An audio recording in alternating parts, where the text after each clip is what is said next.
श्री स्वामी समर्थ अवधूत चिंतन श्री गुरुदेव दत्त दत्त दत्त. उद्या आहे दत्त जयंती 4 डिसेंबर. दत्त जयंती म्हणजे श्री दत्तांचा जन्मदिवस. हा दिवस कसा साजरा करावा, कोणती सेवा करावी, किती वाजता दत्ताचा जन्म होतो, गुरुचरित्रातील दत्त जन्माचा कोणता अध्याय वाचावा, उपवास कसा करावा, कधी सोडावा, सेवा काय करावी, ही संपूर्ण माहिती मी तुम्हाला या व्हिडिओमध्ये देणार आहे. मी रंजना कॅम्पेन व्लॉगमध्ये तुमच्या सर्वांचं स्वागत करते. तर आपण पाहूया दत्त जयंती आणि श्री दत्त जन्माची माहिती.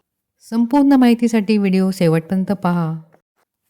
4 डिसेंबर 2025 गुरुवारी दत्त जयंती आहे.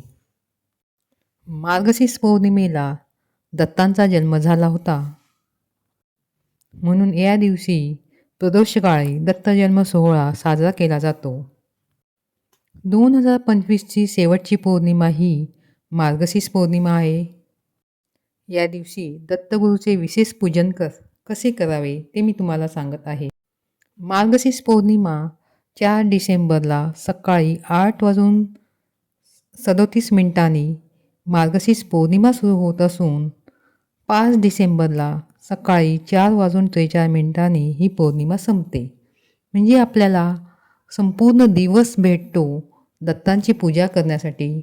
पौर्णिमेचा संपूर्ण दिवस आपल्याला सेवा करण्यासाठी भेटत आहे. दत्त जयंती या दिवशी दत्ततत्व हे पृथ्वी तलावर नेहमीच्या तुलनेत 1000 पटीने कार्यरत असते. या दिवशी दत्ताची मनोभावे उपासना केल्यास दत्ततत्वाचा अधिकाधिक लाभ मिळतो असे मानले जाते. 4 डिसेंबरला दत्त जन्मोत्सव दुपारी 12:39 साजरा करावा. हा शुभ मुहूर्त आहे. याच वेळेस तुम्ही गुरुचरित्रातील 4था अध्याय वाचावा. 4था अध्याय पूर्ण वाचायचा नाही, तर फक्त 41 ओव्या वाचाव्यात. जेथे दत्त जन्माची पूर्ण माहिती सांगितली आहे तिथपर्यंत 41 ओव्या वाचाव्या. पण त्याआधी तुमच्याकडे दत्ताची मूर्ती असेल किंवा फोटो असेल तर त्याची व्यवस्थित पूजा करून घ्या. श्री दत्तांची मूर्ती असेल तर त्याच्यावर अभिषेक करा. जर मूर्ती नसेल तर सुपारी घेऊन त्याच्यावर तुम्ही दत्त म्हणून अभिषेक करू शकता. त्याच्यावर शुद्ध पाणी आणि पंचामृताने अभिषेक करावा. अभिषेक करताना श्री अवधूत चिंतन गुरुदेव दत्त हे नामस्मरण करावे किंवा दिगंबरा दिगंबरा श्रीपाद वल्लभ दिगंबरा या मंत्राचाही तुम्ही जप करू शकता. दत्तगुरूचा अवतार म्हणजे ब्रह्मा विष्णू शिवशंकर यांचे एकत्रित रूप. त्यामुळे दत्तात्रयांची पूजा केल्यास त्रिमूर्तीची पूजा केल्याचे पुण्य भेटते. श्री दत्त महाराजांची पूजा करताना शक्यतो पिवळे फुलं वापरावे. तुम्ही चौरंगावर जे आसन टाकणार आहे तेही पिवळं टाका. दत्तगुरूंना पिवळा कलर खूप आवडतो. आता दत्त जयंतीचा उपवास कसा करावा? एकादशीचा उपवास जसा आपण करतो त्याप्रमाणेच दत्त जयंतीचा उपवास करावा. दत्तगुरूंना या दिवशी उपवासाचाच नैवेद्य अर्पण करावा. दत्त जयंतीच्या दिवशी दिवसभर दत्तगुरूंच्या नामाचा जप करावा. घराजवळ जर एखादं दत्त मंदिर असेल तर तेथे जाऊन पूजा करावी. शक्य झाल्यास औदुंब वृक्षास प्रदक्षिणा मारावी.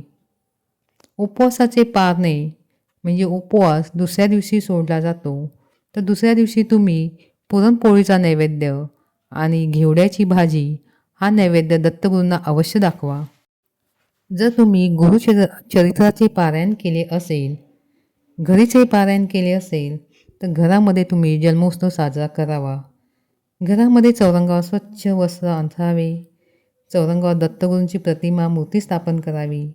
त्याचा शुद्ध जलाने पंचामृताने अभिषेक करावा. षोडोपचार पूजा करावी. दत्ताचा नामजप आणि प्रार्थना करावी.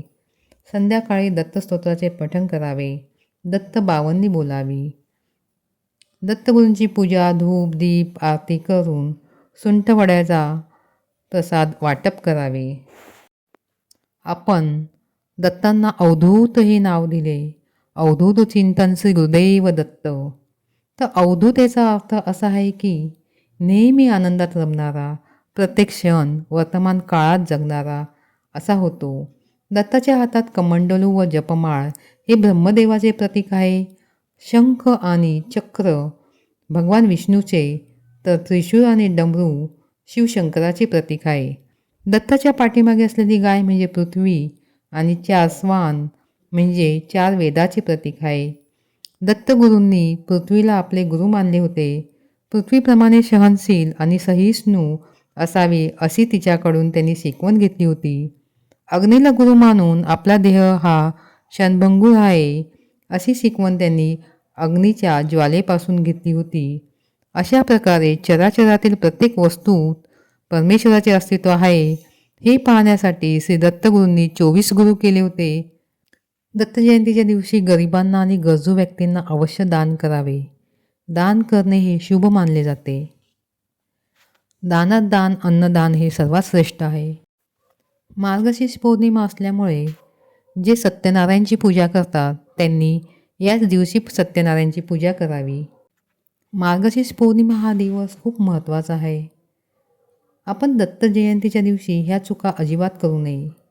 दत्त जयंतीच्या दिवशी मांसाहार करू नये, मद्यपान करू नये, कोणत्याही व्यक्तीशी अपशब्द बोलू नये, विनाकारण वाद घालू नये, खोटं बोलू नये. तसेच कोणी आपल्या दारी आले तर त्याला रिकाम्या हाताने पाठवू नये. दत्त जयंतीला अवश्य 4था अध्याय, गुरुचरित्रातील 4था अध्याय वाचा 41 ओव्यांपर्यंत. जर तुमच्याकडे ते पुस्तक नसेल, पोथी नसेल, तर तुम्ही यूट्यूबवर किंवा गुगलवर हा अध्याय बघू शकता आणि वाचू शकता किंवा ऐकू शकता. उद्या ज्यांनी पारायण केलं त्या पारायणचा शेवटचा दिवस आहे. तर पारायण संपल्यानंतर पोथीची यथासांग पूजा करावी, पोथीला नैवेद्य दाखवावा, स्वामींचा एक माळ जप करावा आणि दत्तगुरूंच्या मंत्राचा एक माळ जप करावा. काही घेऊ शकता तुम्ही, दिगंबरा दिगंबरा श्रीपाद वल्लभ दिगंबरा. काहीच नाही जमलं तर तुम्ही श्री गुरुदेव दत्त श्री गुरुदेव दत्त म्हणूनही जप करू शकता. उद्या दत्त जयंतीचा ज्यांनी उपवास केला त्यांनी संध्याकाळी उपवास सोडायचा नाही. दत्त जयंतीचा उपवास दुसऱ्या दिवशी सुटला जातो. दुसऱ्या दिवशी सकाळी तुम्ही पुरणपोळीचा किंवा काही गोडधोड नैवेद्य, पण घेवड्याची भाजी अवश्य बनवा आणि तो नैवेद्य दत्तगुरूंना दाखवा. नंतरच तुम्ही स्वतः तो नैवेद्य प्राशन करा. दत्त जयंतीच्या दिवशी तुम्ही तुमच्या बाजूला जर स्वामी समर्थांचं मठ असेल, मंदिर असेल, तिथे जाऊन दर्शन घेऊ शकता किंवा दत्त मंदिरात जाऊ शकता. कुठेही गेलं तर तुम्ही पिवळे फुलं अवश्य अर्पण करा. दत्तगुरूंना, स्वामींना पिवळे फुलं खूप आवडतात. त्याच्यामुळे चाफ्याचे, शेवंतीचे पिवळे फुलं, पिवळे वस्त्र अवश्य न्या. गरजूंना वस्त्रदान करा. तुम्हाला दत्तजन्मकथा माहिती असेल तरीसुद्धा हा 4था अध्याय वाचा. ते वाचण्याचं तुम्हाला अवश्य फळ मिळेल. अशक्य ही कामे शक्य होतील असा आशीर्वाद तुम्हाला भेटेल. तर मित्रांनो, अशी साजरी करा तुम्ही दत्त जयंती. तुम्हाला माझा व्हिडिओ आवडल्यास, मी सांगितलेली माहिती आवडल्यास अवश्य लाईक शेअर करा आणि जर तुम्ही चॅनलवर नवीन असाल तर सबस्क्राईब अवश्य करा. पुन्हा भेटूया पुढच्या व्हिडिओमध्ये नवीन माहितीसह. धन्यवाद. श्री स्वामी समर्थ. दिगंबरा दिगंबरा श्रीपाद वल्लभ दिगंबरा. अवधूत चिंतन श्री गुरुदेव दत्त दत्त. धन्यवाद.